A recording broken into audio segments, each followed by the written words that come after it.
한번 기도하겠습니다. 하나님 감사합니다. 이제 긴 겨울이 시작되었습니다. 그러나 우리 하나님이 우리와 함께 계셔 주시고 우리 살펴주시고 또 따뜻한 품으로 안아주시고 인도해 주셔서 참으로 감사합니다. 오늘 저희들이 이렇게 교회에 모일 수 있도록 인도해 주셔서 감사합니다. 이 시간을 통해서 하나님께서 영광과 찬양을 받아주시고 또 이 가운데 깊이 임재하시며 당신 자신을 자유롭게 드러내 보여주시고 저희들을 만나시고 저희들에게 말씀하시고 은혜를 베푸시고 격려해 주시고 또 용기를 가질 수 있도록 도와주시옵소서. 함께하지 못한 여러 식구들 있는 곳곳에서 살펴주시고 발걸음 주장하시며 인도해 주시옵소서. 주님 의지하며 살아계신 예수 그리스도의 이름으로 기도합니다. 아멘. 오늘은 기도 중에서 이제 마지막 시간이라고 생각하시면 좋을 것 같습니다.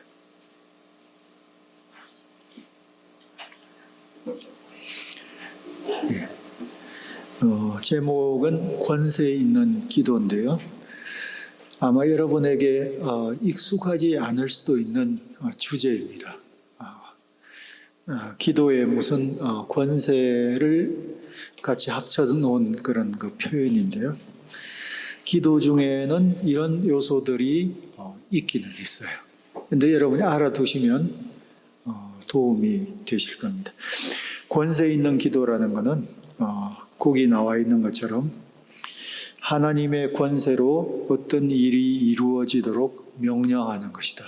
보통 기도는 우리가 하나님 앞에 우리의 필요를 아뢰는 거, 그렇게 생각을 하시면 좋죠. 네.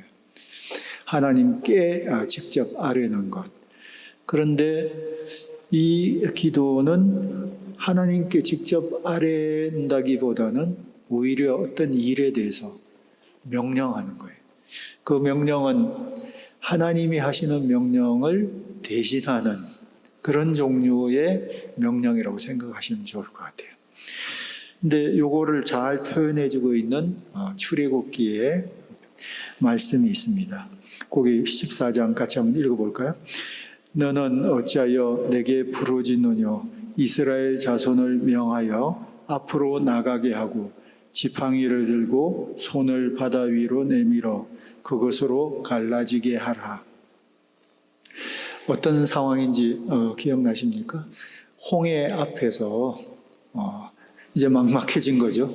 뒤에는 애국 군대가 이제 막 죽이려고 쫓아들고 앞에는 홍해가 가로막혀 있을 때 모세가 하나님 앞에 기도를 하지 않습니까?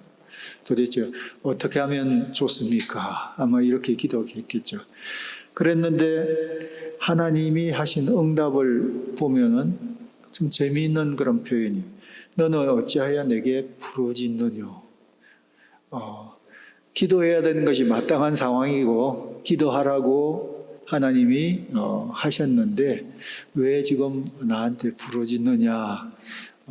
부르짖지 말라는 얘기는 아니지만 지금 부르짖는 그것 외에 해야 할 것이 있다는 것을 말씀하고 있는 거예요. 그게 뭐냐면 지팡이를 들고 손을 바다 위로 내밀어 그것으로 갈라지게 하라. 아마 지팡이를 들고 바다를 향해서 명령해가지고 갈라져라 했을 거예요. 그것은 하나님이 그렇게 명령하시고 열어주시는 건데 모세가 대신해서 모세가 바다를 향해서 직접 명령을 하고 바다가 직접 갈라지는 그런 일들을 경험하게 된 것이에요. 그래서 이거는 분명히 바다를 향해서 명령하신 것이지만 하나님 앞에 기도하는 것의 어떤 연장으로 하나님 대신에 하나님의 권위를 가지고 명령을 내리는 것인데 이것도 기도의 한 부분으로 포함될 수 있다는 그런 거예요. 그런 거가 이제 이런 식으로는 여러분이 한 번도 생각을 안 해보셨을 가능성이 있는데 쭉 살펴보면요. 꽤 많이 나와요. 한번 보시길 바랍니다. 쭉 살펴보겠습니다. 특히 예수님이 하셨던 사역 가운데 이게 굉장히 많이 나와요. 뒤에 나중에 보겠습니다. 예수님이 병을 향해서도 귀신을 향해서도 때때로는 바람과 바다를 향해서도 명령하신 것을 볼 수가 있어요. 근데 그 명령을 통해서 직접 병도 귀신도 자연도 예수님 앞에 순종을 하게 되는데 이것이 예수님의 사역에 굉장히 중요한 한 영역이 해당되는 거죠. 때때로는 우리도 이렇게 명령을 할 수 있다는 가능성에 대해서 이야기를 해주고 있는 거예요. 특히 예수님 직접 제자인 제자들도 그렇게 했고 그 다음 제자들, 직접 제자와 그 다음 레벨의 그 제자들도 그렇게 했었어요. 그러면서 우리에게도 명령하고 있는 것을 볼 수가 있어요. 그래서 우리가 하나님께 드리는 기도의 이 영역 속에는 이런 명령도, 권세를 가지고 명령하는 것도 포함될 수 있다. 그렇게 생각을 하시면 좋을 것 같습니다. 그런데 이런 기도에는 항상 주의가 요해요. 균형이 요구된다는 것을 발견할 수 있습니다. 이런 거 우리가 함부로 하게 되면은 굉장히 무리가 돼요. 뭘 향해서 이럴 때도 저럴 때도 그냥 명령을 하게 되는, 이거는 한쪽으로 치우칠 수 있는 거 가능성이 많아요. 때때로는 그렇게 권세를 가지고 명령을 했는데 그게 직접적으로 이루어질 수도 있거든요. 그런데 아무데나 이것을 막 적용하면서 무리하게 계속해서 이렇게 명령하는 방식으로 치우쳐서 갈 수 있는 가능성이 있어요. 특히 이런 부분에 대해서 은사를 가진 사람들도 있거든요. 그런데 이것이 남용될 수는 있어요. 이거 굉장히 조심해야 돼요. 그런데 그 반대에 대해서도 우리가 생각을 해볼 필요가 있어요. 이거는 주님이 보여주셨던 사역이고 제자들도 위임받아서 했던 그런 사역인데 오늘날 우리하고는 전혀 상관이 없는 것이라고 아예 그냥 생각해버리는 것도 또 문제가 있는 것 같아요. 그래서 이 둘 사이에 이게 남용되는 것과 이것에 대한 그 가능성이 아예 그냥 그걸 싹둑 잘라버리는 것 사이에서 적절하게 균형을 잡고, 이게 쉬운 문제는 아니죠. 우리 안에서 이게 잘 활용되는 것도 필요하다는 것을 여러분이 이해하시면 좋을 것 같아요.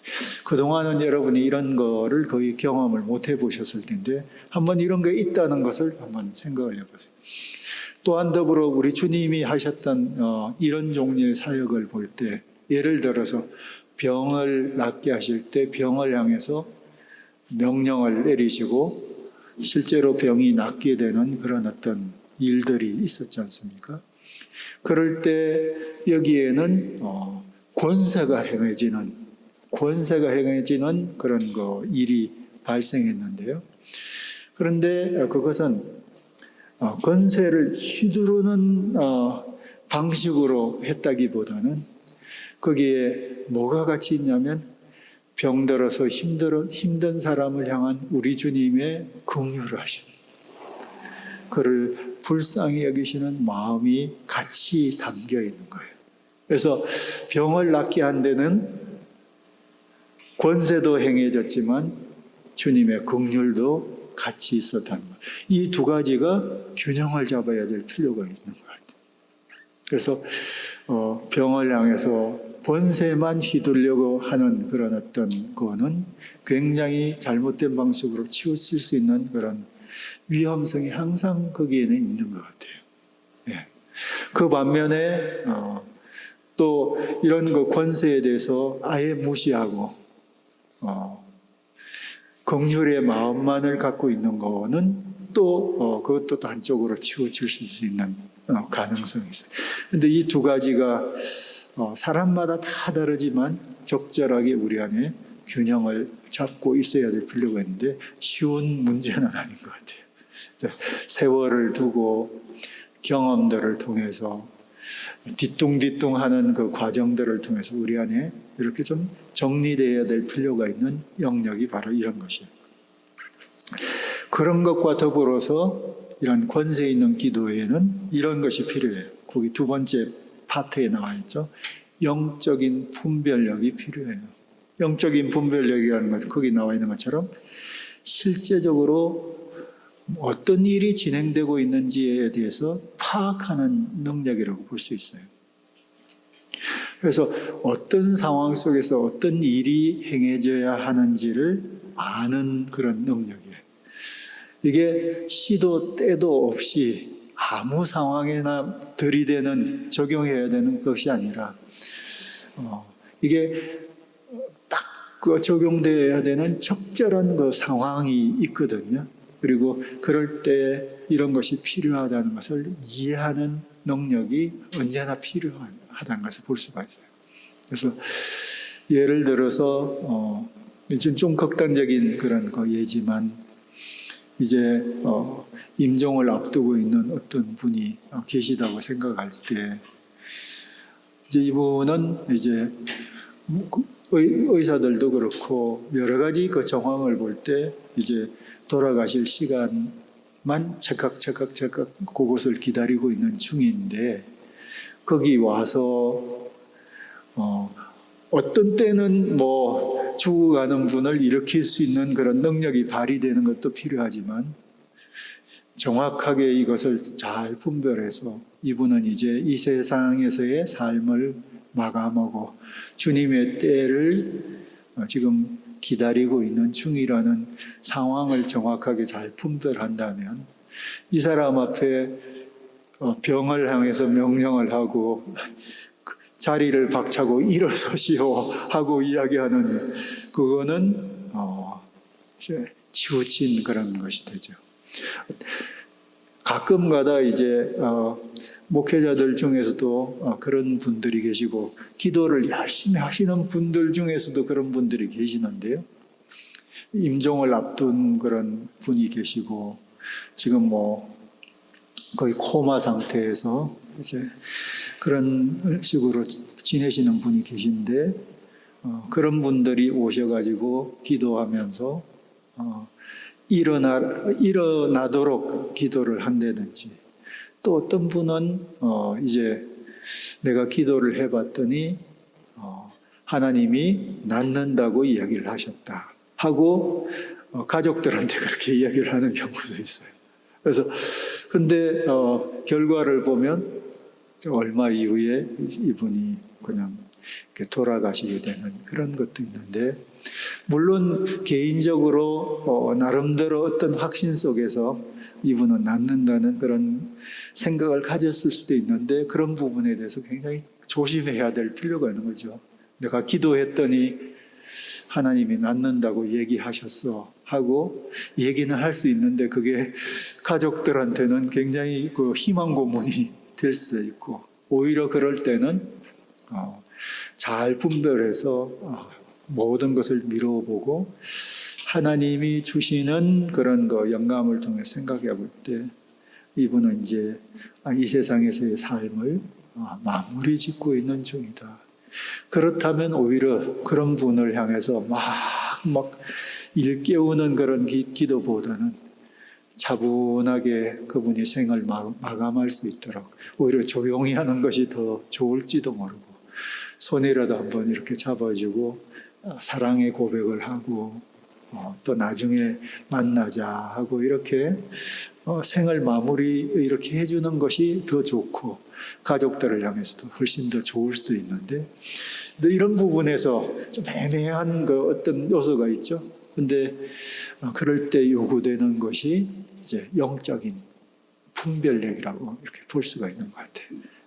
지금 상황은 어떤 상황이고 이럴 때 행해져야 된 가장 적절한 행동이라는 것은 어떤 것이라는 것을 잘 분별해서 행하는 것이 필요하다. 근데 만일에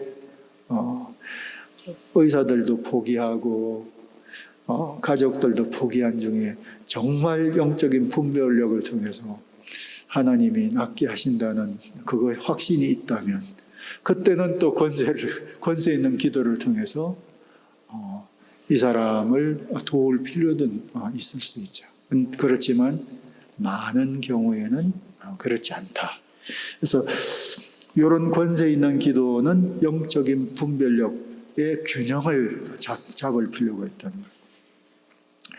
영적인 차원의 그것은 아닐지라도 상식적인 차원에서 실제적인 신중함 이것도 필요해요. 이건 굉장히 상식적인 그런 차원이라고 볼 수 있어요. 그래서 지금 상식적으로 지금 일이 어떻게 되어가고 있는지 앞으로 이게 어떻게 될지 그래서 지금 뭐가 더 필요한지에 대해서 상식이라는 게 있잖아요. 그러니까 상식적인 것도 가질 필요가 있어요. 우리 신앙생활에서 때때로는 이 상식적인 부분이 신앙적인 것과 배치된다고 항상 이렇게 생각할 수도 있어요. 그렇지만 많은 경우에는 하나님이 행하시는 일들이 우리의 상식을 통해서도 일을 하셔요. 그렇지 않습니까? 그래서 그리스도인으로서 예수 잘 믿는 사람은 때때로 어떤 면에서 보면 사람들과 차별성이 있는 건 사실이에요. 영적인 분별력과 이런 부분에서는 차별성이 있어요. 그렇다고 해서 세상에서 늘 이상한 사람이어야 되는가? 그건 아니에요. 예수 잘 믿는 사람은 차별성은 있을지라도 그러나 매우 상식적인 사람일 수도 있어요. 이런 부분을 놓치면 안 돼요. 그래서 상식의 영역도 하나님이 행하시는 그 일이에요.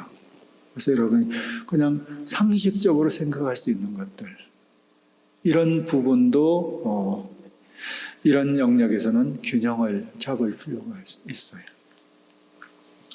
예수님의 그 행하셨던 그 모습을 쭉 여러분이 파노라마처럼 상상해 보시면 예수님은 어떤 때는 말씀을 많이 하시면서 가르치셨지만 우리 예수님이 시도 때도 없이 계속 말씀만 하신 분은 아니시다는 것을 발견할 수 있어요. 때때로는 예수님은 그냥 침묵하시고 조용히 계실 때도 있었어요. 그래서 예수님에게는 말해야 될 때나 침묵해야 될 때나 이런 것을 분별해서 행하신 것을 볼 수 있죠. 예수님이 사람들을 많이 도와주시고 병도 치료하시고 부지런히 일하실 때도 많으셨잖아요. 하루 중에 그냥 쉴 틈이 없이 그냥 저녁 때까지 일하시는 그런 장면도 나와 있지만 그러나 또한 동시에 어떨 때는 한적한 곳에 가셔가지고 조용히 계시는 때도 있으셨잖아요. 길을 그냥 묵묵히 걸으실 때도 있었고. 그래서 예수님은 이런 것을 잘 분별해서 행하셨다. 그리고 예수님이 가르치셨던 것을 생각해 보세요. 예수님의 가르치심은 정말 영적인 진리를 가르치신 건데 예수님의 가르침을 하늘의 언어로만 가르친 게 아니잖아요. 사람들이 일반적으로 사용하는 일반적인 언어를 가지고 사람들과 대화하셨잖아요. 그뿐만 아니라 예수님이 드셨던 비유나 이런 것을 보면은 사람들이 잘 모르는 동떨어져 있는 까다로운 얘기를 하신 것이 아니라 피부적으로 와닿는 얘기를 하죠. 농사 짓는 얘기, 고기 잡는 얘기, 먹는 것에 관련된 얘기, 곡식에 관련된 얘기들. 그냥 보통 사람들에게 너무 잘 알려진 이해하기 쉬운 그런 것을 들어서 예수님이 이야기를 해주신 것을 볼 수 있어요. 거기에다가 소중한 영적인 진리를 담아서 사람들에게 가르쳐 주신 것을 볼 수 있어요. 그런 면에서 볼 때 우리 예수님의 모습은 그분만큼 독특하시고 그분만큼 영적이시고 권세가 있으신 그런 분이 없으심에도 불구하고 그분이 사셨던 모습은 보통 사람들이 사는 것과 전혀 다를 바가 없는 모습으로 사셨다는 거죠.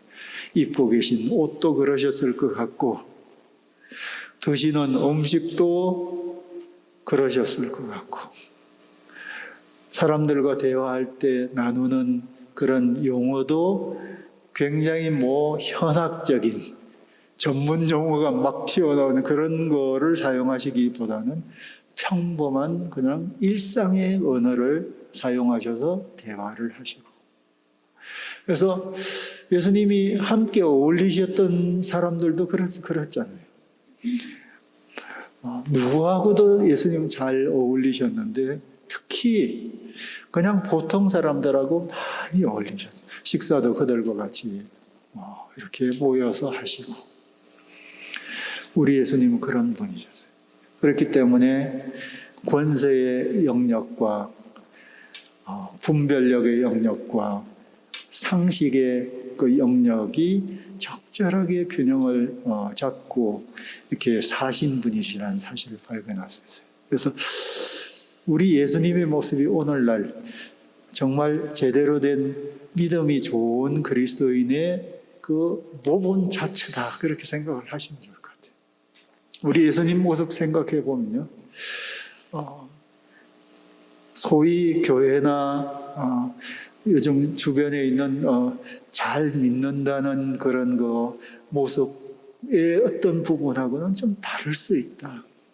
교회당의 모습도 그렇고 뭔가 정말 믿음이 좋다는 분의 실제 삶의 모습도 이렇게 생각을 해보면 예수님이 사셨던 그런 모습이 같이 있는 것일 가능성이 높아요. 그렇다면 뭔가 빗나간 부분들, 왜곡된 부분들, 기독교에 대해서 잘못 이해된 영역들이 꽤 많이 있지 않나 그런 거 생각을 해요.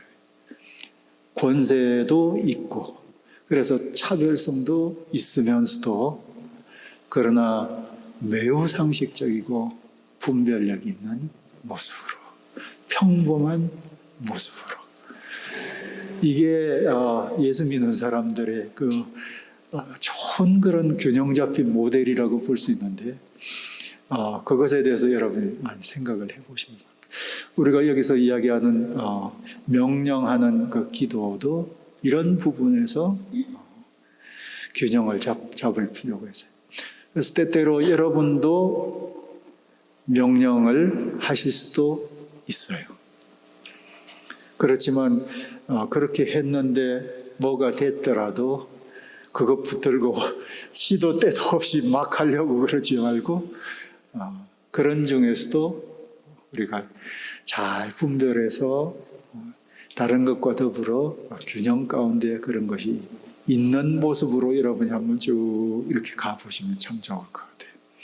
그래서 우선 권세로 명령하는 이 기도에 대해서 예수님이 어떻게 행하셨는지 아까도 잠깐 얘기를 드렸지만 거기 쭉 보시면 바로 그런 거예요. 예수님의 명령하시는 기도 어떤 것이 있었습니까? 바람과 파도를 명령하여 잠잠하라 이렇게 말씀하셨죠.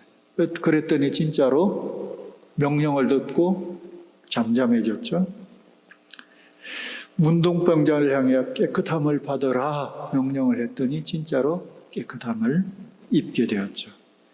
소경의 눈을 만지면서 열려라 했더니 실제로 눈이 열려지고 귀머거리의 귀를 만지면서 열려라 했더니 귀가 열렸고 중풍병자에게 일어나라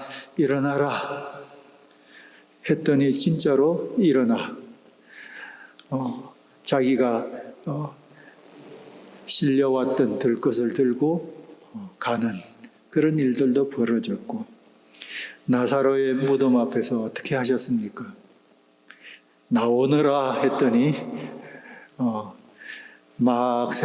이렇게 헝겊을 둘러친 채로 깡충깡충 뛰면서 아마 나왔을 것 같은데 그렇게 나왔고, 귀신들을 향해서도 나오라 명령했더니 귀신들도 거기에 굴복하고 나온 것을 볼 수가 있어요.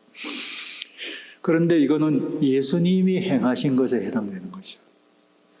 그렇다면 오늘 우리는 어떤가? 근데 보면 우리에게도 이것이 위임되었을 그 가능성이 그 밑에 있어요. 그 밑에 나와 있는 마가복음 11장 같이 한번 읽어볼까요? 내가 진실로 진실로 너희에게 이르노니 누구든지 이 산들어 들리어 바다에 던지우라 하며 그 말하는 것이 이룰 줄 믿고 마음에 의심치 아니하면 그대로 되리라. 기도에 대한 얘기 끝에 우리 주님이 하신 예가 이것이에요. 그게 뭡니까? 이 산들어 들리어 바다에 던지우라. 이거는 명령이죠, 명령. 이렇게 기도한 것이 아니에요. 하나님, 이 산이 들려져서 저쪽으로 바다 휙 날아가가지고 바다에 이렇게 빠지게 해주세요 하고 그렇게 기도하는 것이 아니라 제자들이 직접 산을 향해서 명령하는 것이에요. 거기서 들려져가지고 바다에 빠지라 하고 명령하는 것을 이야기하고 있는 거예요. 그래서 우리의 기도에 연장된 어떤 영역에는 이렇게 명령하는 것이 같이 있다는 것이죠. 제자들에게 직접 하신 얘기예요. 예수님께 직접 배웠던 그 사도들에게 하신 것이 오늘날 우리하고 무슨 연관이 있나 생각할 수 있는데, 사도들은 독특하게 부르심을 받은 사람들이에요. 그럼에도 불구하고 그 사람들은 또 오늘날 믿는 우리들을 대표하는 사람들이기도 해요.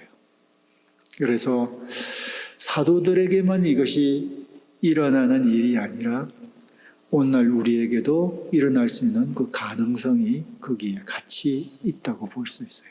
사도들이 부름을 받아서 했던 독특한 어떤 역할이 있었어요.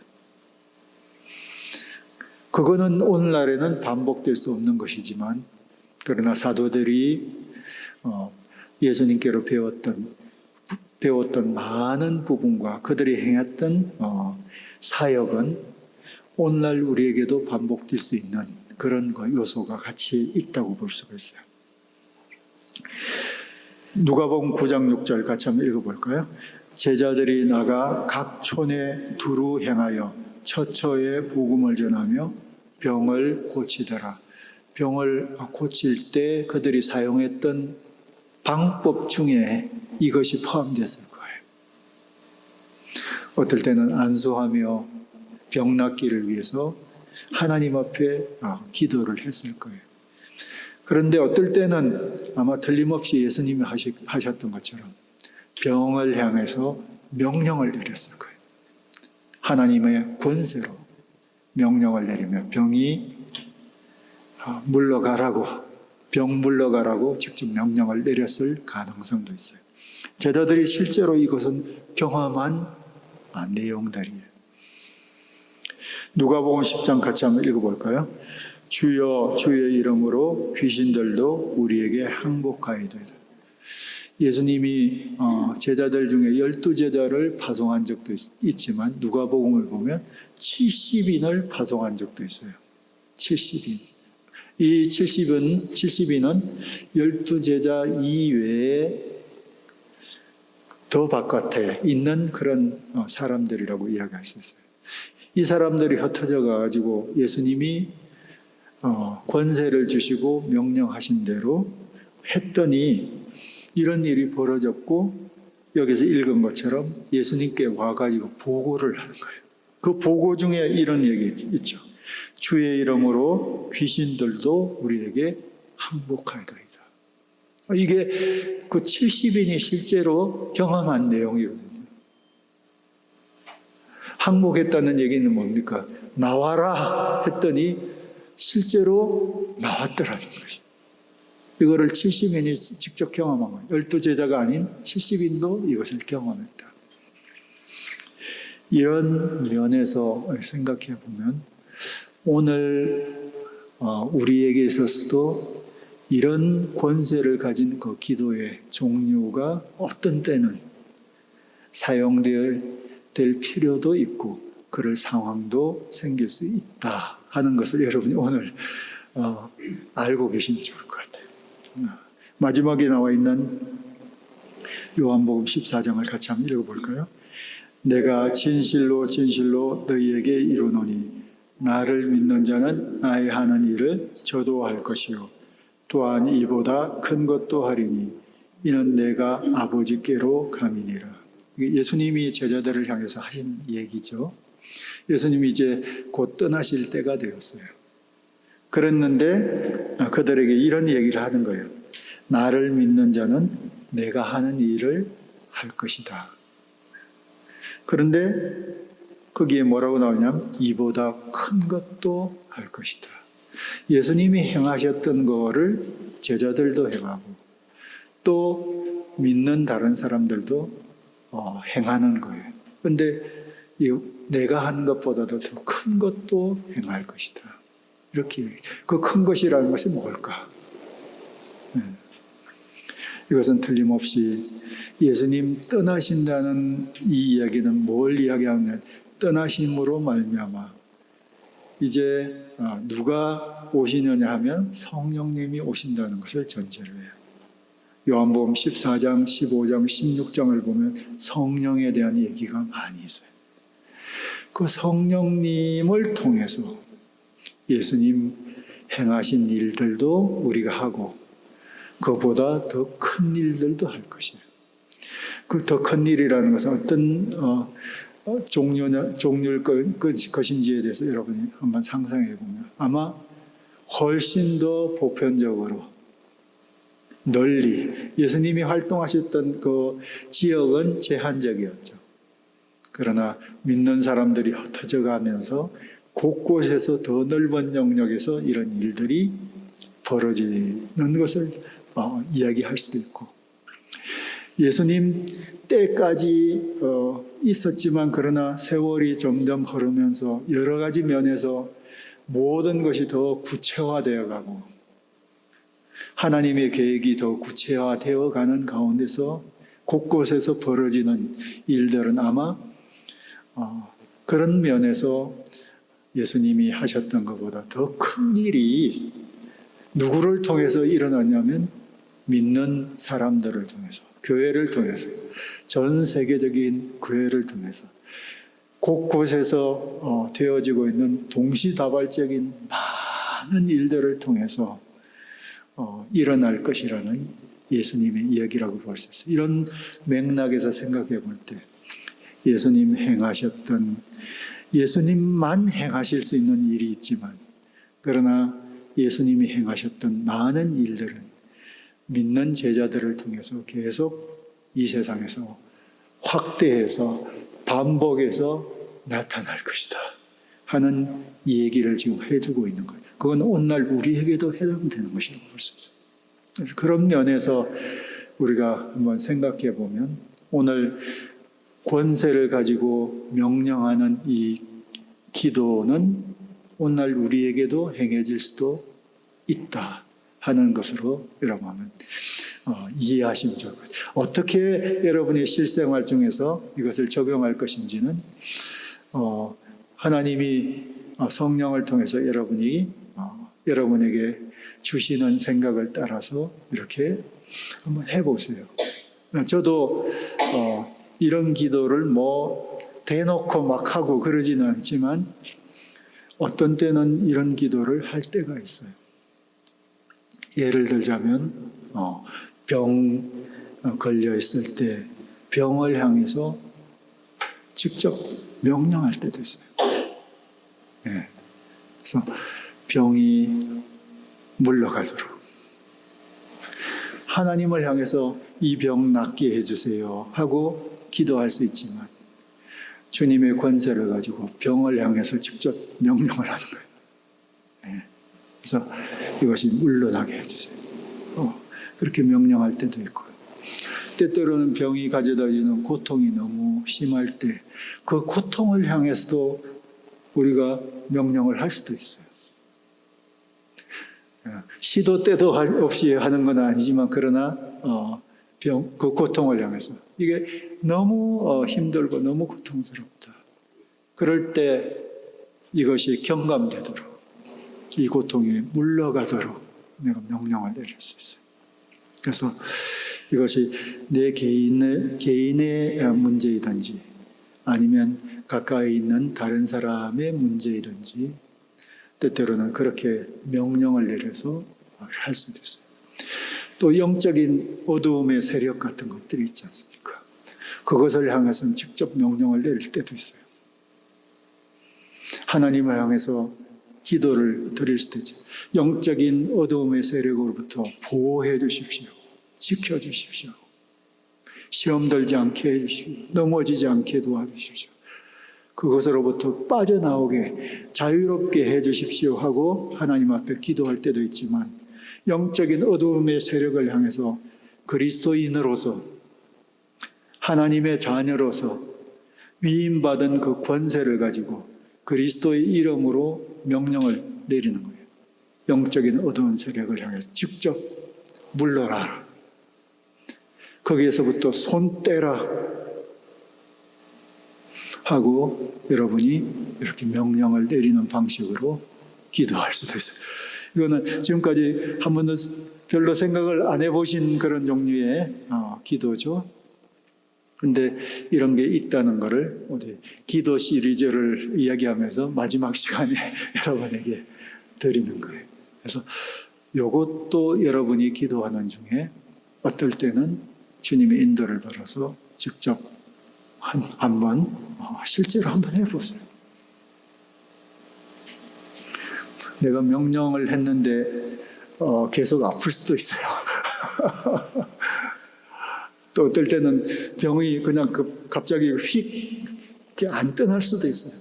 그렇지만 그럼에도 불구하고 내가 하나님의 위임받은 권세를 내가 사용할 수도 있어요. 그래서 사도들도 그리스도의 이름으로 명하노니 일어나라 하고 일으켜 세운 그런 경험들을 갖고 있는 것처럼 우리가 사도들은 아닐지라도 똑같은 믿는 사람으로서 그리스도 예수의 이름을 가지고 명령할 것이 있다는 것이죠. 그러면 그것에 대해서 그것이 병이든 어둠의 세력이든 악한 다른 종류의 것이든지 이것은 명령에 순종해야 한다는 것입니다. 이런 면에서 여러분이 기도할 때 이런 기도도 한번 배워보시기를 바랍니다.